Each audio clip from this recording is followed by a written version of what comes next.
Hello, and welcome to another episode of KCBP FM Radio Theater and the Tales from the Pennybloods, The Haunted Cow.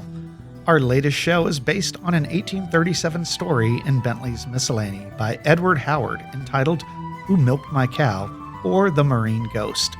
It features Carl Bankston, Summer Braley, Riverhawk, Felina Van Leeuwen, Dean Medic, Tim Shaw, and Julia Warren. Additional voices by Steve Van Leeuwen. Featuring original music composed and performed by Riverhawk. Written and directed by Arnold Anthony Schmidt and edited by Raymond Mankey. Special thanks to James Costello, General Manager of Modesto's KCBP FM.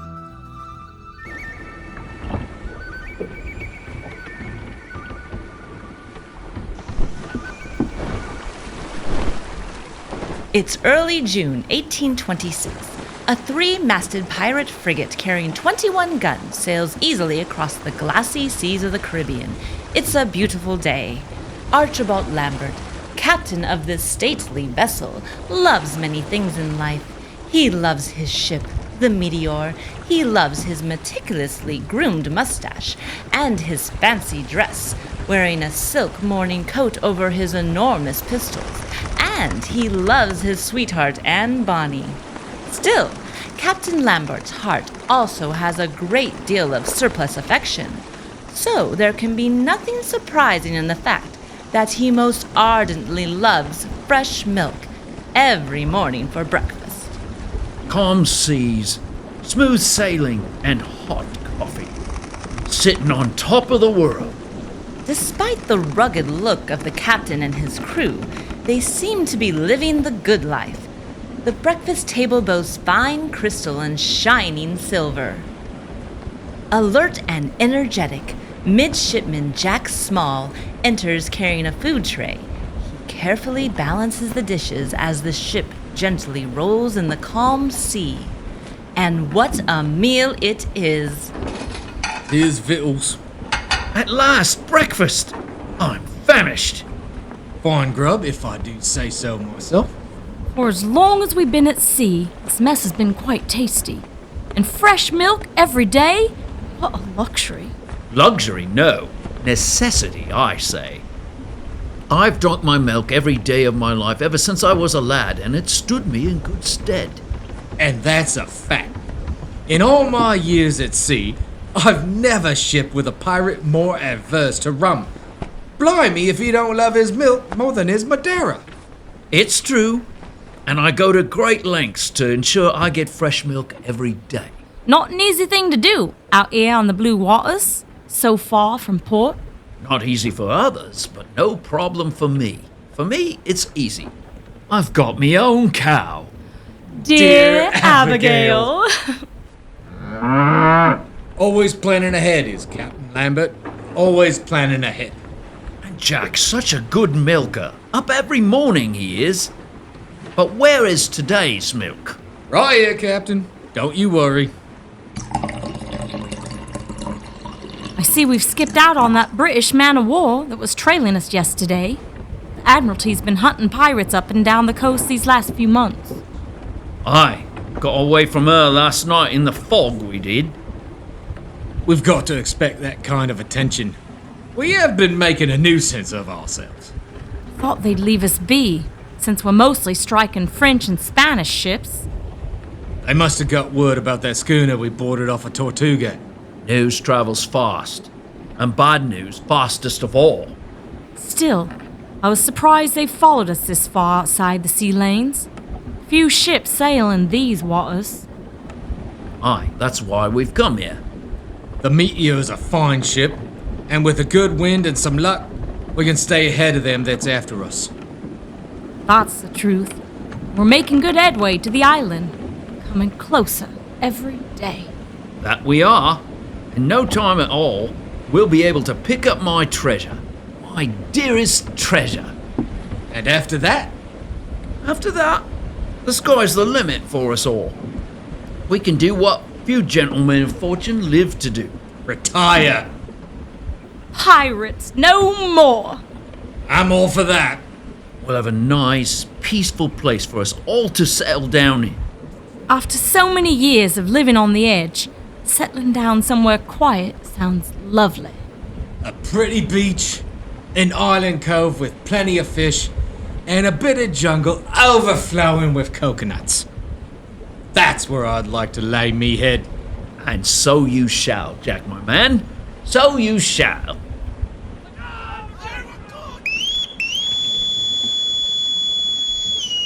Ship ahoy! Begging your pardon, sir, but there's a sail coming up over the horizon on the starboard side.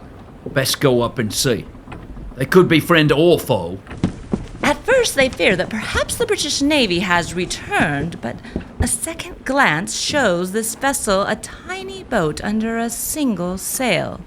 There, sir, off the starboard bow. Let's have a look. I mean my glass, Jack. It is, Captain. Looks like a longboat. What they're doing out here, who can say? Shipwreck? Mayhap, or castaways. Can you make out anything in the glass? No, not yet. Wait a minute. There, a man and a woman. Well, if it ain't our old messmate, Lucky Peterson. Lucky? From when we saw that action against the Royal Madrid. The very one. I hope he ain't still sore about how things turned out in them days.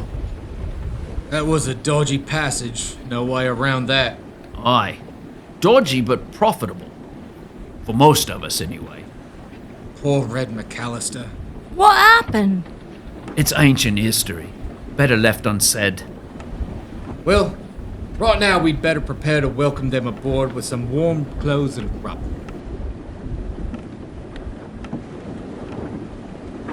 After a few minutes, the longboat with its 2 passengers comes up beside the frigate. As they approach, Jedediah Peterson holds the sail ropes tightly in his hands. In the stern, Mary Reed skillfully works the rudder. They're a bit of an odd couple, he ruddy and awkward, her graceful and sure-footed. They're coming alongside. Steady as she goes. Ahoy there! If it's not me old friend Lucky Peterson. And could that be you, Archibald?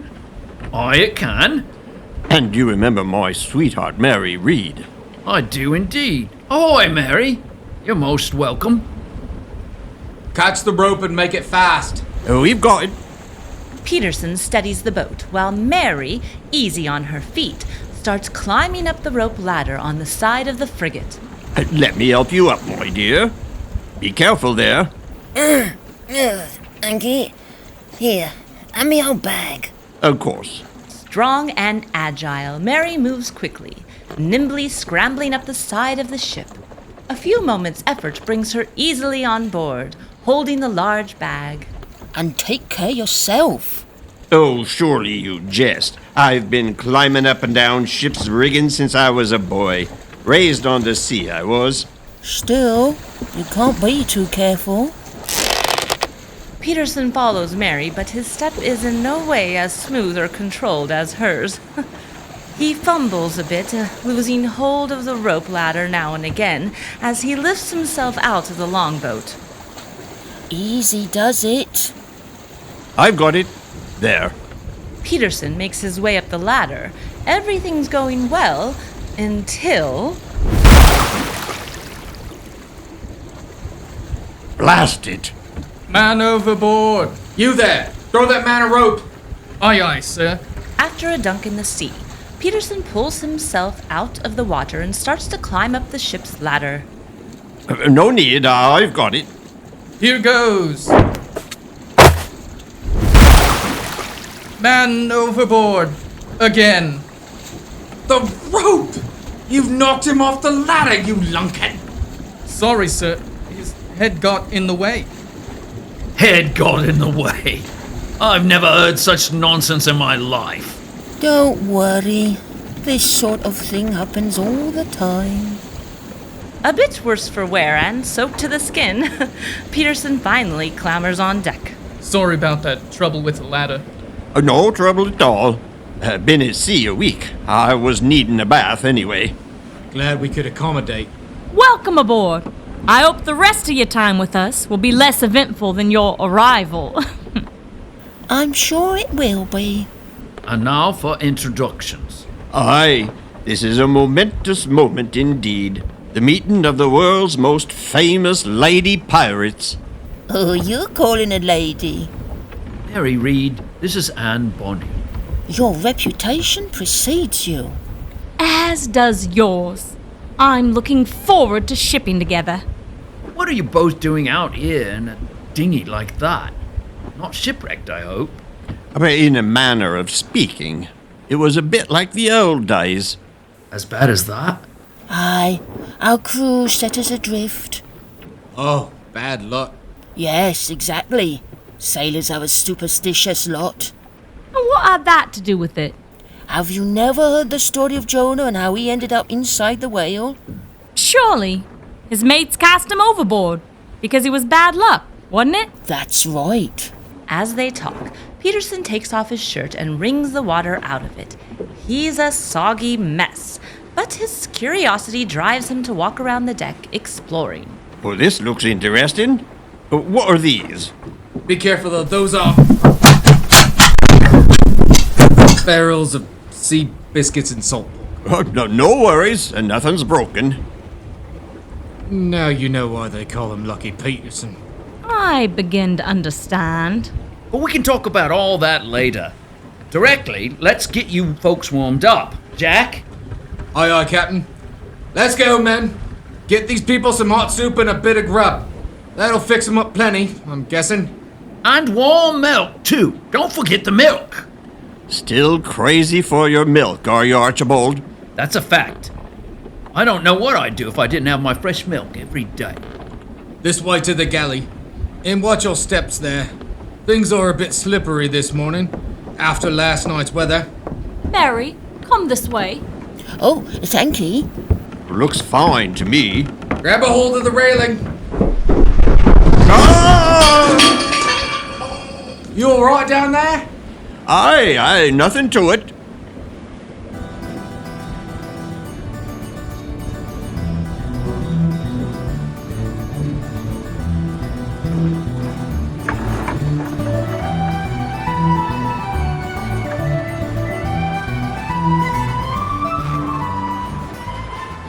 A few hours' rest and a hot meal make all the difference in the world. The castaways rest in their cabin. Peterson, a little worse for wear after his dunking, is grateful for the dry clothes. Mary sits beside him, delighted at their rescue. What a surprise, meeting old Archie Lambert out here. We haven't seen him since... Oh, don't dwell on the past, my dear. Best to let bygones be bygones. I don't know about that. You don't still hold a grudge. About the gold? It's true we didn't get our share, but the way things turned out, you were lucky to be alive. I get that, but...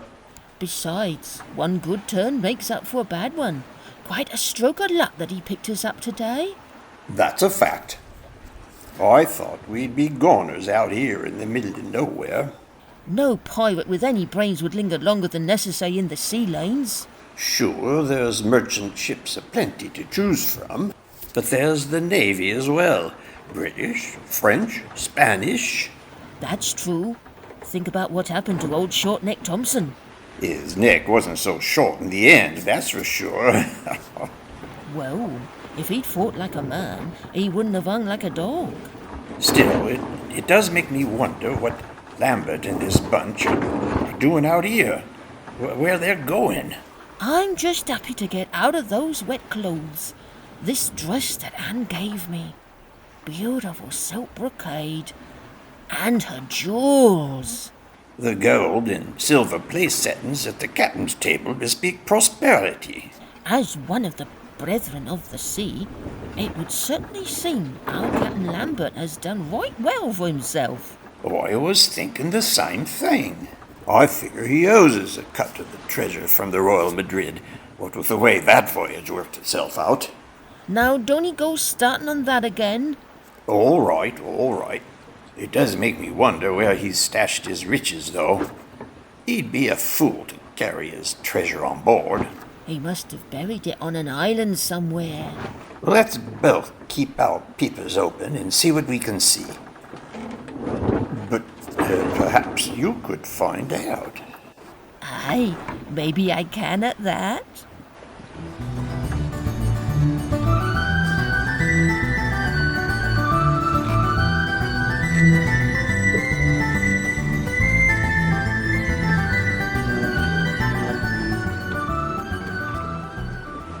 Next morning, Captain Lambert stands alone on the quarterdeck, stroking his perfectly groomed mustache.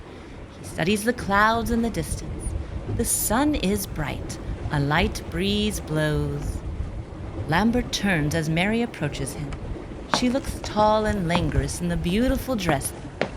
Good morning, Captain. Nice to see you again after all these years. And a good morning to you too, Mary. Fine weather and calm seas.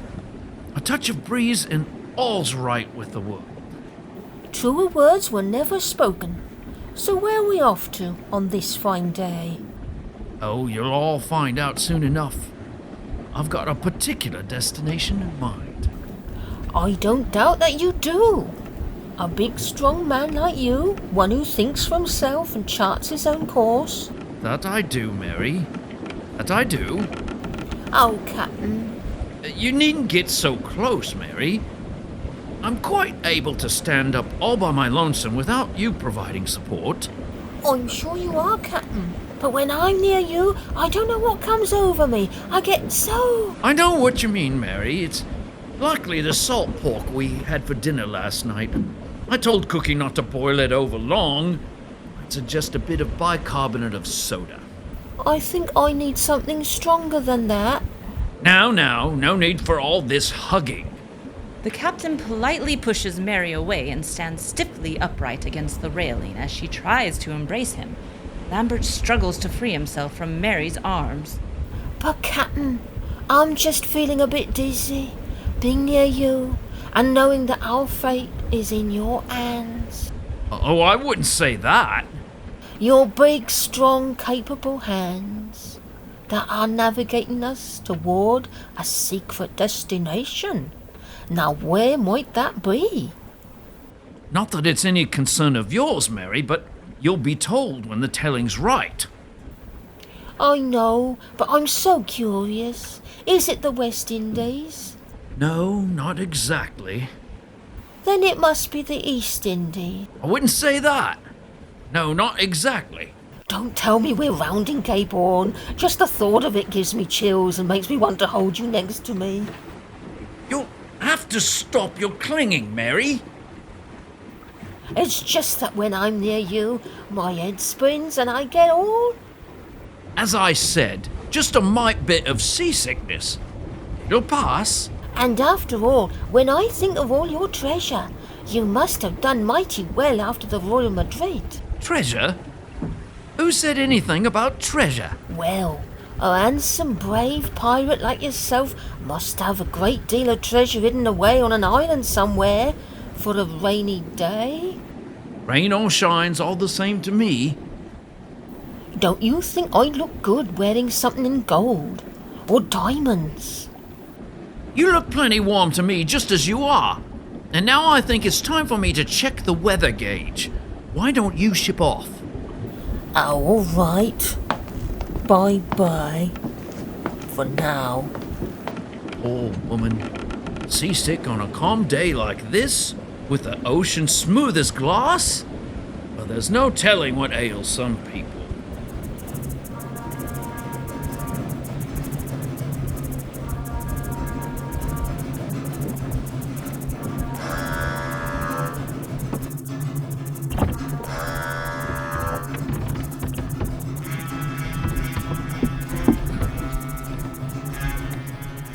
That night, Anne watches over Lambert in their cabin. In the dark, she can just make out his form as he stretches out in bed, moving this way and that. He sleeps restlessly, tossing and turning, tormented by a nightmare.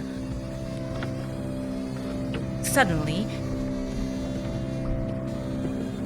he bursts out. No, please, just leave me alone.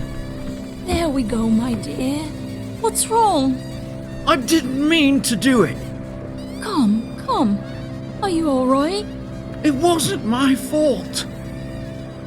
Wake up, Archie. It's all right. You're just dreaming. But what a dream! Lambert remembers that fateful night years ago when he and his crewmates boarded the Royal Madrid, stealing the Spanish ship's gold.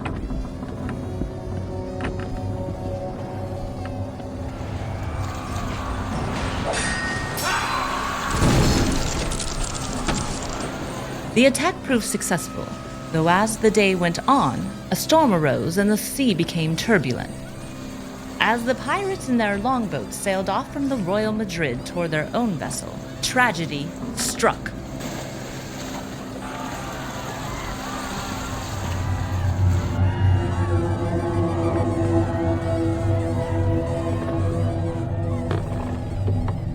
I was having that old dream again. About the storm. And Red McAllister?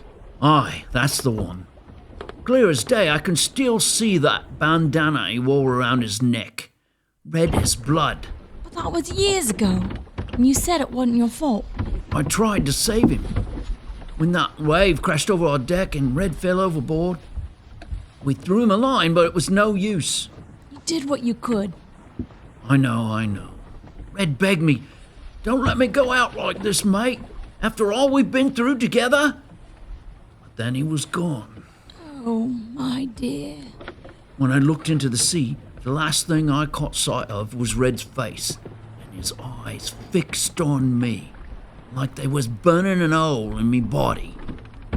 Then he slipped under and sunk beneath the waves. I don't see what else you could have done. Red'll never forgive me, and I can never forgive myself. He haunts me night after night.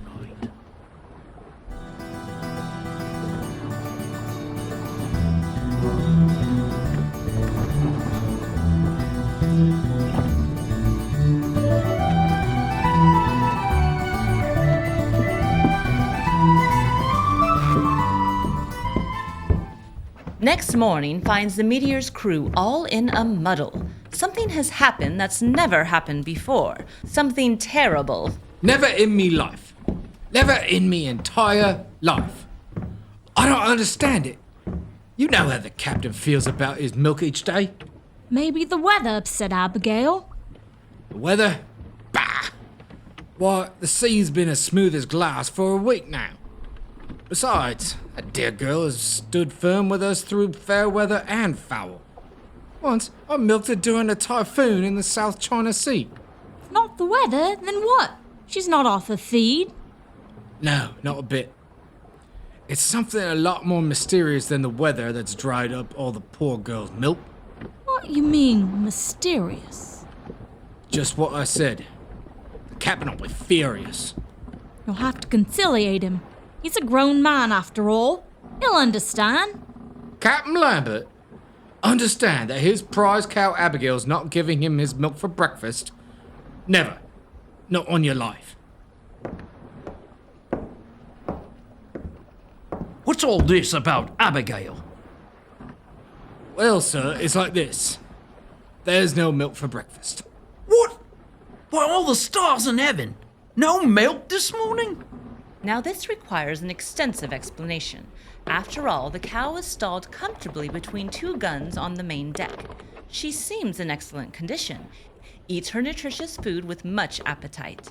And from her appearance, the captain might very reasonably expect not only an ample supply of milk and cream for breakfast, but also a sufficient quantity to afford him custards for dinner. Can't you milk Abigail? I've tried, sir. But she's all dried up. Something spooked her. What? Who dare touch my cow? Well, sir, I'm not entirely sure it's a hoot. What are you saying? Explain yourself. I've given this a lot of thought, pondered the circumstances, pros and cons, weighed the evidence. Out with it, man. If I must, I must. I think your cow's being haunted. Haunted? What kind of malarkey is that? I'm thinking it's some kind of ghost. What? And don't give me any tomfoolery about ghosts. Now, ever since Lambert was a boy, he'd been raised to see things rationally. The captain naturally postpones any belief in apparitions until he has actually seen one, which he hasn't. Not yet, anyway. Thus, he is not at all inclined to look positively on stories of visitations by ghosts, especially visiting his cow. What are you saying, man? That a ghost came on board my ship last night without my permission and milked my cow? Well, sir, I confess, if a ghost actually did come on board, I'd like to meet him. I'd have sooner had a visit from His Spirituality than His Excellency the Spanish Ambassador. begging your pardon, sir, but... Rules and regulations on this ship have come to a pretty pass when a ghost can come on board without even the bosun piping his whistle to let a man know. Captain, do you really think a ghost is gonna ask permission to come aboard, sir? Bah! Well, sir, when I left Abigail last evening, she was snug and warm in a stall. Plenty of feed and water. Then, I checked with her before 8 bells, and everything was all a tumble. I noticed something uncanny, and I heard strange sounds. What you mean, strange? It all happened so fast, but what I saw looked like the very devil. Flashes of light. What? Horrible teeth. Horns tipped with red-hot iron, and it gave off a kind of wheezing growl. Growl? Aye, only for a moment, then it disappeared. I can't believe this. And in the middle of all the growling and gurgling, I heard this voice. A man's voice. A man's voice? Well, who was he? What did he say? It was hard to make out, Captain. But it sounded like he said, "Don't let me go out like this, mate. After all we've been through." No, it can't be. Like I said, with the wind and the growling and all, it wasn't easy to make out. But that is what I heard. Red McAllister. After that, I stayed with Abigail all night, and this morning, she seemed a bit nervous. When I looked her deep in the eyes... You look into her eyes? Of course he does. How else can you understand what she's thinking?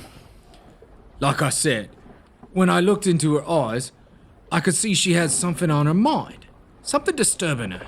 No more of this nonsense. You keep a weather eye on my Abigail and be sure to bring me fresh milk tomorrow.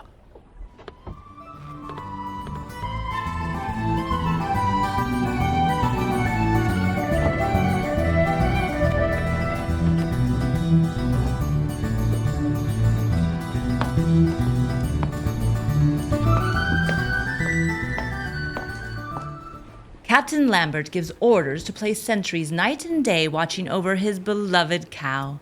And in scornful defiance of the spirit world, the captain himself stays nearby, seeking an interview with the so-called ghost. For that purpose, he impatiently walks the deck till midnight. But the messenger from the spirit world does not show himself. How is the dear girl doing? Sleeping like a baby. A really, really big baby. With short little horns. Now there is every reason in the world why Abigail should give the captain at least a gallon of milk every day. The cow is in the best condition. Since she has embarked, the weather has been fine. She has plenty of food, both dry and fresh. The cow thrives but gives no milk. What can account for this mystery? Midnight. Change your watch. Here they come. The 2 sentries are relieved, and for a quarter hour after, everything remains quiet around the haunted cow. Well, all seems shipshape at the moment. I'm going down to review our charts, then catch some shut-eye. Wake me immediately if anything happens, and keep a steady watch on my Abigail. Of course, Captain. Captain Lambert goes below, joyfully anticipating milk and cream in the morning. He settles into his cabin and sits at his desk to work on the charts. He hears a strange voice. When Lambert looks up, the ghostly figure of a seaman wearing a red bandana around his neck greets him in the passageway. What's this? Lambert, Archibald Lambert, what have you done to me? What's that? Who's there? It's me, Archie, your old shipmate, Red. But Red, can that be you? Aye, it's me, him as was by your side through thick and thin, through the blood and smoke of sea battles and the celebrations of nights on the town. But is it you has been tormenting my poor cow Abigail? Aye, a man like you don't deserve fresh milk. What can you want from me? There's little enough you can do for me now. I'm long since dead and gone. But you can look to others, you can. Do you mean? Look to others, I say. What others? I don't understand. But that's all. As suddenly as it appeared, the ghostly presence of the captain's deceased shipmate vanishes into the cabin's darkness. Come back, Red! Come back! What do you want me to do?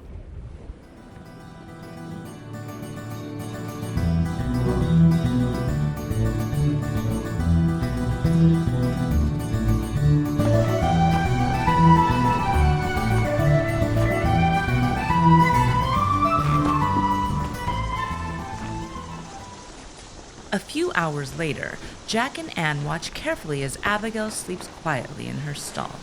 Time passes uneventfully, silent except for the whispering ripple of the sea, the dull creaking of the ropes, and the stealthy steps of the sentries. Has she been quiet? Quiet as the grave, as they say. There we go, my dear. Rest yourself. We'll take turns keeping watch so you'll be safe and sound. So, Jack, what's the word among the crew about the ghost? Belie me if the ship's company ain't a superstitious lot. They're as antsy as sailors the night before leave. A few even claim to have seen the cow's spirit. Suddenly they hear it. Haunting, otherworldly sounds fill the air. A full moon peeks in and out of the night's clouds, casting eerie shadows on the deck. Jack and Anne move protectively toward Abigail's stall. But what's this? Where? I don't see anything. They look deep into the darkness through the porthole above Abigail's manger. At first they see nothing, emptiness. Then their eyes meet a horrible sight. This ghastly avatar has a huge, frightful head, and the glaring sockets of his eyes are distinctly marked by fire. Its jaws are stupendous, and its triple rows of long, fanged teeth seem to be gnashing for something to devour. There! Look there! I can't believe I'm seeing this. That scaly skin and those teeth! What kind of sea monster is that? Hearing the commotion, the crew bursts on deck. Who cried out there? What's that sound? Is it a ghost? What's going on? When the crew members see it, the men stand transfixed, paralyzed with fear. Then they tumble over each other, shouting, praying, swearing. You there! Get a light! Pistols! Muskets! All of a sudden, Captain Lambert bursts out on deck, attired in a richly flowered silk morning gown, in which scarlet predominates. He looks like a crazy man, his wild mustache and unkempt hair giving him an almost maniacal appearance. He holds a cocked pistol in each hand and bellows forth lustily. Where is that ghost? Let me see the ghost! There! I see it! Shoot it, you damn fool! Shoot it! Watch why you're aiming that thing, you blockhead! You almost killed me! Where did it go? Did you see it? Me? No! Tarnation! The captain is disappointed, for he saw no ghost. Abigail, though, is terrified. Her legs are stiff, and she strains against the halter that tethers her to the ship's side. Captain Lambert rushes to soothe her. There, Abigail, my dear. It's nothing to be afraid of. But afraid she is. At first the animal seems calmed by Lambert's soothing voice. Then she panics and rushes forward. Abigail, no! Ah! Suddenly, the cow takes the captain carefully with her horns and lifts him up. First she gives him a momentary shake. Then she tosses him gingerly into the washtub. Blast it! The captain sprawls about and stands a very good chance of being drowned in the washtub, but neither cows nor ghosts nor washtubs can subdue him. He's about to explode. No ghost is going to spook my cow, even if he was my shipmate. What's that you say? Wet as he is, and suffering from the contusions of the cow's horns, Lambert immediately calls for more light and proceeds to search for the ghost. Now where did that infernal thing go?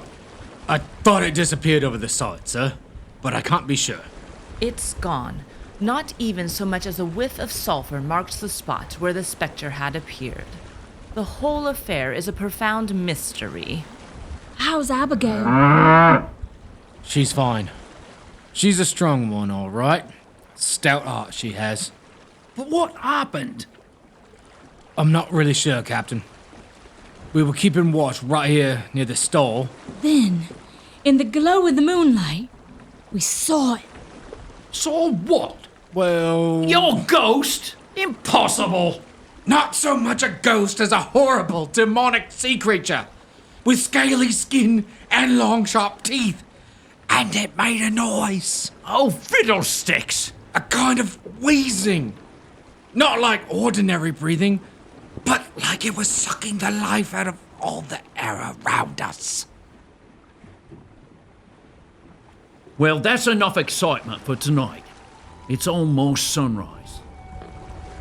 If you all look that way, you'll see our island coming up pretty as a picture on the horizon. We'll be safely anchored there in a few hours. Everybody settle down and get some sleep. We can deal with this sea monster business in the morning.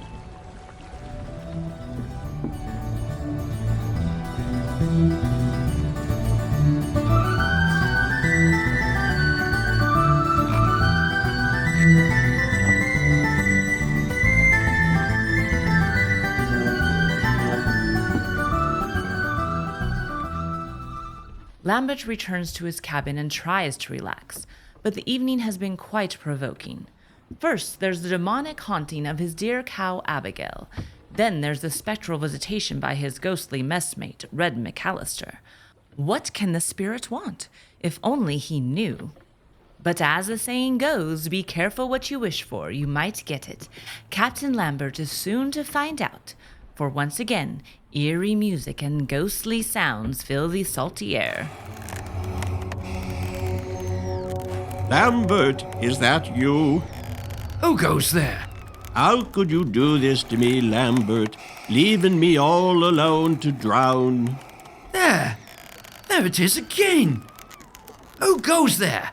Then he sees it, floating mysteriously in mid-air, the otherworldly figure of his drowned shipmate, a red bandana tied around his neck. What's this? It's me, you lubber. Your old shipmate Red McAllister, him as you left to drown. I never meant you no harm. No harm? You killed me, you did. But no harm my eye. I did my best to reach you, Red. I threw you the rope, but you couldn't hold it. No, you failed me, lad. And under I went, down to Davy Jones's locker. As Evan is my witness, I did my best to save you, Red. That's as may be, but I'm still dead as a mackerel. You're coming with me, you are. No, Red. Please, no. I'm still a young man. As was I.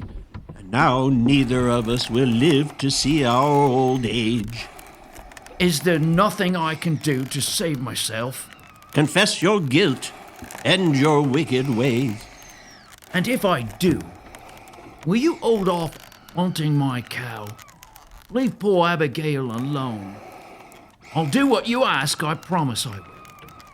You must think of others. Aye, you said that before, Red. But I don't know what you mean. Don't be stubborn, Lambert. You must think of others. Share your wealth. Share your treasure. Share my treasure? But I can't. It's all I've got. It's the only chance you have. Share your treasure with your old shipmates. or share eternity with me walking among the specters of the dead? You don't understand.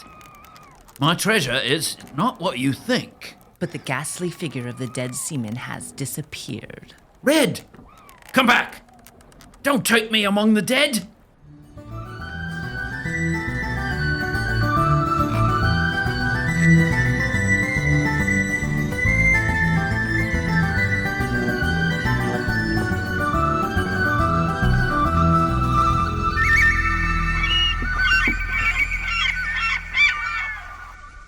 A short while later finds Peterson and Mary in their cabin. They've had a long night, and there's a good reason they're not going to sleep, the sleep of the just. It's because they're not just. So, what do you think about tonight's ghostly visitor? It's devious, low down, and downright evil. I know. What's not to like? At the same time, though, after what happened back then, using Red's ghost this way makes me uncomfortable. Like we're tempting fate or something. Oh, relax. You've got a guilty conscience is all. My conscience is clear. It's yours I'm worried about. As for haunting the cow, it's lucky I've got an eye for odd souvenirs. I'll say. Picked up that old stuffed shark in Bombay. Just a pinch of phosphorus to give the eyes a glow. This wheezy old squeeze box sounds horrible. Works like a charm. I'll say. And it surely was a stroke of luck that I was wandering round on deck when I overheard Captain Lambert moaning in his sleep the other night. Peterson holds up a length of rope, dangling a stuffed shirt and pants, made up to look like a sailor wearing a red bandana. In the half-light, who does it resemble but Red McAllister? Those nightmares of Captain Lambert's hold the key to his mind. The key we can use to open his treasure chest. Treasure he stole from us. Oh, I don't think it's entirely fair to blame him. Not blame him? Why not? After all, everyone who boarded the Royal Madrid got a share of the gold. True, everybody got his share. But in the end, we ended up with nothing. Aye, but whose fault is that?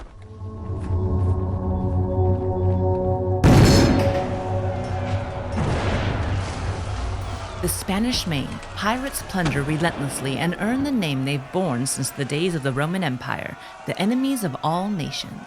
The Meteor has captured a Spanish merchant ship, the Royal Madrid. After boarding the vessel, the buccaneers begin raiding the ship's stores. They find two things that pirates love, gold and rum.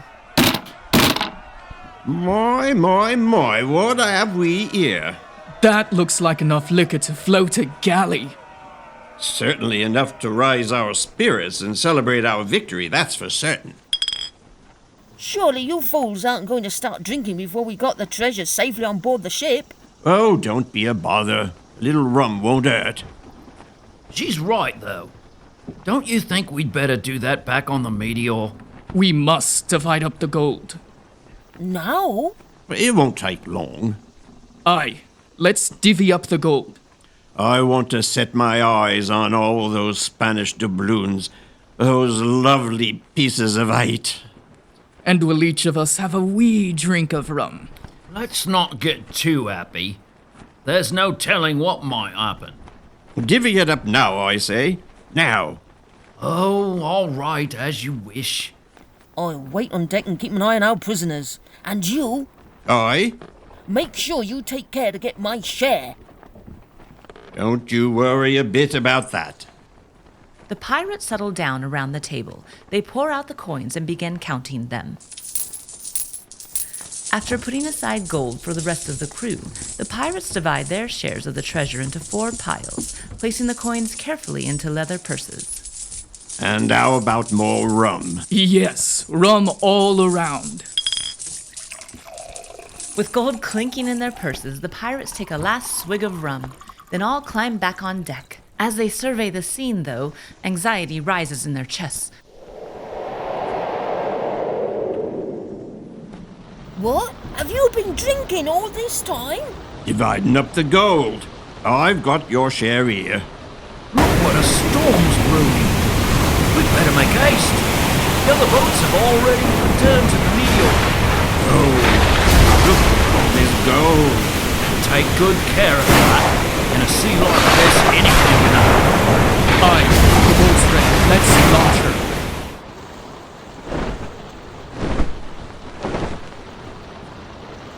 The pirates begin their return to the Meteor, but although the ship lies not far off, the heavy seas slow their progress. Mary helps Lambert and Red work the sail, while Peterson works the tiller.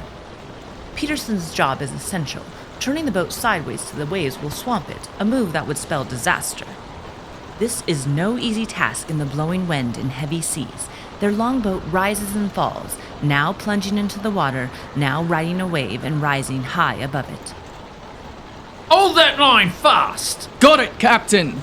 Unfortunately, although sensible of the storm's danger, the lure of gold proves too great a temptation for Peterson.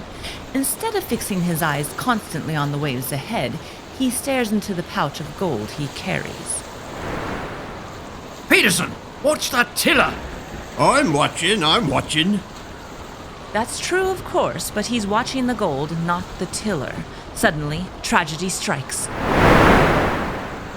Peterson's inattention allows the waters to burst over the boat as it hits the waves sideways.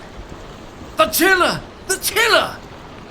Watch it, you fool! The waves! Mary and Lambert struggle with the sail as Red moves to help Peterson with the tiller. As Red stands, though, the waves batter the boat and he loses his balance. Oh no! I'm done for! Man overboard! Grab him! Grab him! But the storm proves too powerful. The raging waters drag Red away from the boat, leading him to destruction. Mary helps Lambert as he leans out of the boat, throwing a rope towards Red. Catch this! Red! Grab hold! I've got it! The drowning man seizes the rope, but his grip is too weak to hold fast. For a minute, Red holds on, but the heavy seas knock the boat away. Lambert watches helplessly as Red sinks beneath the waves. I can't make it. Red! But that's not all. In the commotion, another accident occurs. With the boat partly full of water and rocking wildly, Peterson also loses his balance and tumbles, almost falling overboard himself. Hold fast there! As Peterson reaches to steady himself, he accidentally loses hold of his purse of gold. Oh! Mary grabs her lover and saves his life, preventing him from falling overboard. But just in time for them both to see their pouch of gold slip from his hands and disappear into the inky darkness of the ocean. No, the gold!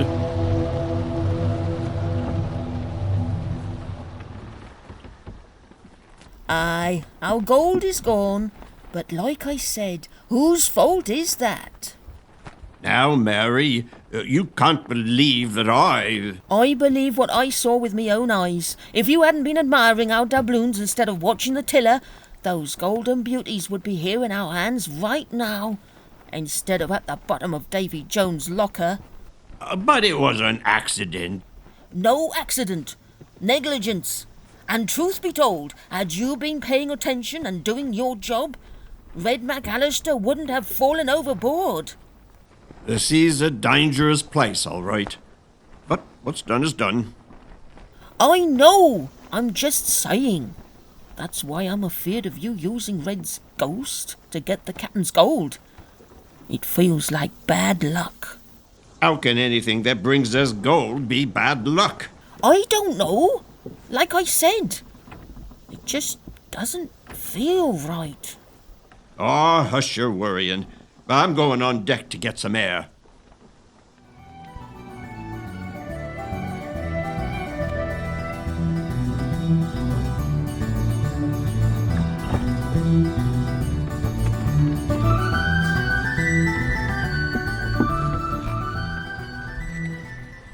Leaving Mary in their cabin, Peterson takes a walk on deck.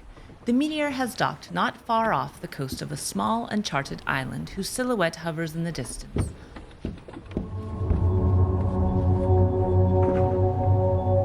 All seems right with the world. Until suddenly, Peterson, who has just returned from haunting Lambert with a fake ghost, finds himself face to face with a real one. Well, well, well. If it ain't me old friend Lucky Peterson. What's that? Who's there? You're at it again, ain't you? Who said that?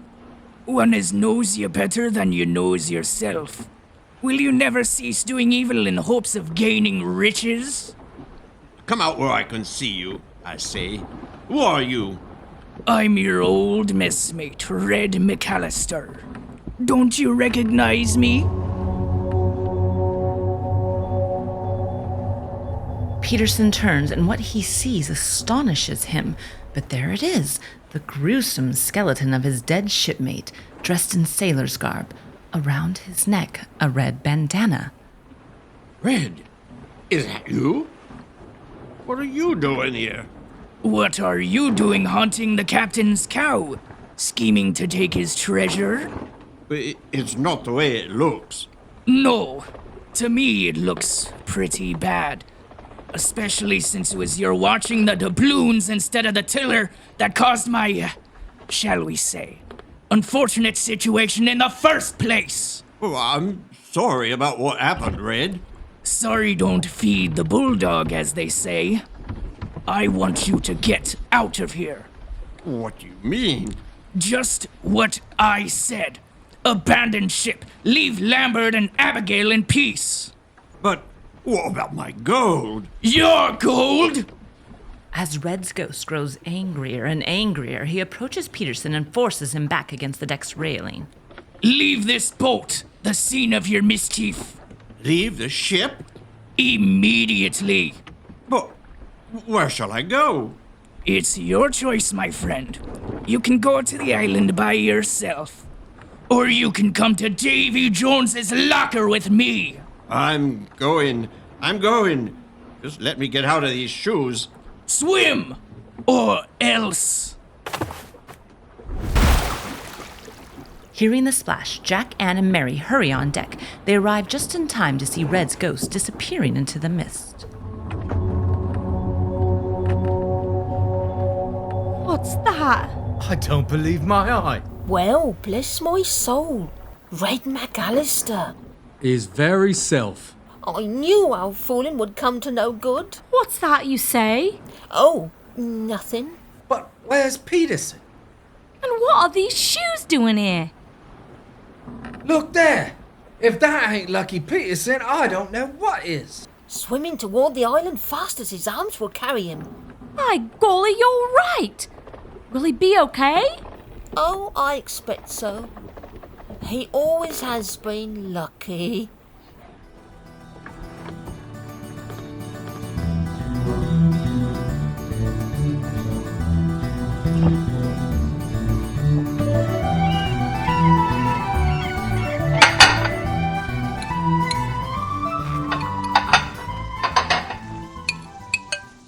The next morning, a balmy tropical breeze caresses the faces of those gathered around the cabin table.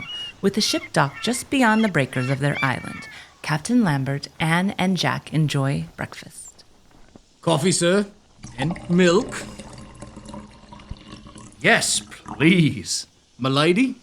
Thank you, my good man. Good man indeed. But did you never figure out what was bothering my dear Abigail? Oh, yes, sir. It was a manner of pest. A pest? Aye, a sea pest, but it's been taken care of. That's good.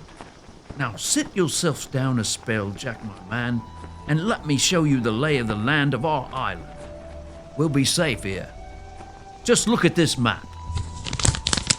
We're certainly far outside the sea lanes, Captain. I can't imagine a ship comes by this way except maybe every couple of years, driven off by a storm. Exactly. That's the idea. We're anchored here in the cove. And over there, on the far side of that hill, is my brother's homestead. Acres and acres of fine land with everything we could ever want for our retirement. It'll be a real family reunion. That's true. I can't wait. The captain reunited with his brother. And Abigail, reunited with her sister. Treasure! Then we'll have plenty of milk. What a life. That's right, Captain. You'll be sitting on top of the world.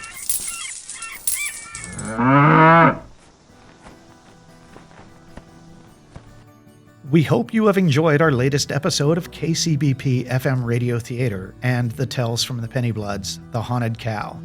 This show features Carl Bengston as Jedediah Peterson, Summer Braley as the narrator, Riverhawk as the ghost of Red McAllister, Felina Van Leeuwen as Anne Bonny, Dean Medic as Archibald Lambert, Tim Shaw as Jack Small, and Julia Warren as Mary Reed.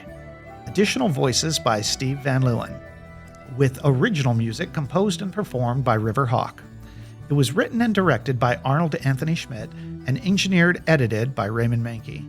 As always, special thanks to James Costello, General Manager of Modesto's KCBP FM. The Tales from the Pennybloods would like to hear from you. Please text or call 209-284-5524. Let us know what part of the story is your favorite, or let us know what kinds of stories you would like to hear. That number again is 209-284-5524.